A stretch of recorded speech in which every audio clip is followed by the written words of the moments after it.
আসসালামু আলাইকুম। আমরা ওয়েব পোর্টালে ঢুকছি, যে মিটিং শিডিউল অ্যাপ্লিকেশনটার দুইটা পার্ট আমরা দেখাবো। একটা হলো ওয়েব পোর্টাল, আর একটা হলো ডিভাইস ডিসপ্লে যে বোর্ড সেটা। তো আমরা এখানে লগ ইন করছি ওয়েব অ্যাপ্লিকেশনে। লগ ইন করার পর আমরা লেফট থেকে বেশ কিছু মেনু দেখতে পাচ্ছি। তো মেনু প্রথমে আছে মেইন বোর্ড। মেইন বোর্ডটা মূলত আমরা দেখব যতগুলো আমাদের কনফারেন্স মিটিং আছে, রুম আছে, সেগুলো আমরা এই লিস্টে দেখতে পাবো। এখানে meeting name, create department, room, সেই ডিটেলগুলো আমরা এখানে দেখতে পাচ্ছি। রুম ক্যাপাসিটি, পিপল ক্যাপাসিটি সেটা দেখাচ্ছে। আর এখন এই মুহূর্তে একটা মিটিং চলতেছে, কখন শেষ হবে সেই টাইমটা, ডিউরেশনটা দেখাচ্ছে।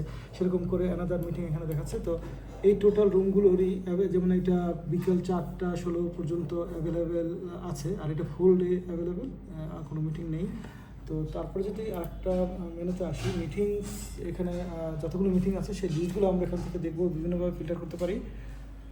তারপরে হলো আমাদের মিটিং রুমস, যে রুমে মিটিংগুলো হচ্ছে সেই রুমগুলো আমরা এখান থেকে আমরা নতুন রুম অ্যাড করতে পারি। রুমের number, name, floor name, capacity, person capacity. তারপরে এখানে যদি ডিভাইস অ্যাড করি তখন আমরা এই ড্রপ ডাউনের ডিভাইসগুলো দেখতে পাবো। তারপর আমি যদি অ্যানাদার একটা, আচ্ছা, এরপর আমরা যদি আসি পরবর্তীতে মিটিং রুম দেখলাম ডিভাইসেস হলো যতগুলো ডিভাইস রেজিস্টার্ড হবে সেই ডিভাইসের লিস্টটা আমরা এখানে দেখতে পাবো, এবং সেই ডিভাইসগুলোর স্ট্যাটাসটা আমরা এখান থেকে চেঞ্জ করতে পারবো। যে এখানে যে রুম ডিভাইস, তারপরে মাস্টার ডিভাইস হিসেবে যদি দেখাতে চাই সেটা, মানে সেই ডিভাইসের সব রুম, যেটা হলো মেইন বোর্ডে আমরা যেভাবে দেখছি সেভাবে আমরা দেখতে পারি। এটা ডিনাই করে দিলে সেই ডিভাইসে আর কোনো ডিসপ্লে করাবে না। পেন্ডিং থাকলে পেন্ডিং স্ট্যাটাসটা দেখাবে ডিভাইসের। আচ্ছা, তারপর হলো এখানে ইউজার যে অপারেট করবে, রোল পারমিশন, জাস্ট অন্যান্য জিনিসগুলো অ্যাজ ইউজুয়াল।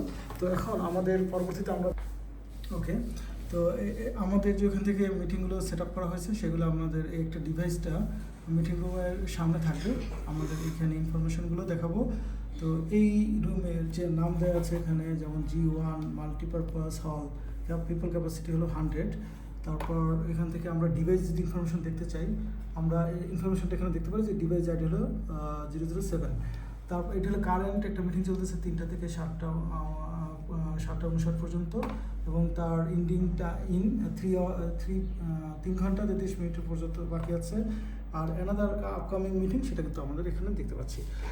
তো এটা শুরু হবে টাইম ফ্রেম, এটা আবার আপকামিং দেখাচ্ছে। তো এরকম আমরা যদি নতুন কোনো মিটিং অ্যাড করি, সিরিয়ালাইজ এখানে দেখাবে।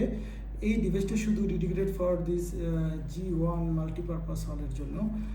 তো এভাবেই আমরা মিটিং রুমের শিডিউলগুলো ডিসপ্লের মাধ্যমে ডিসপ্লে করতে পারছি। Thank you.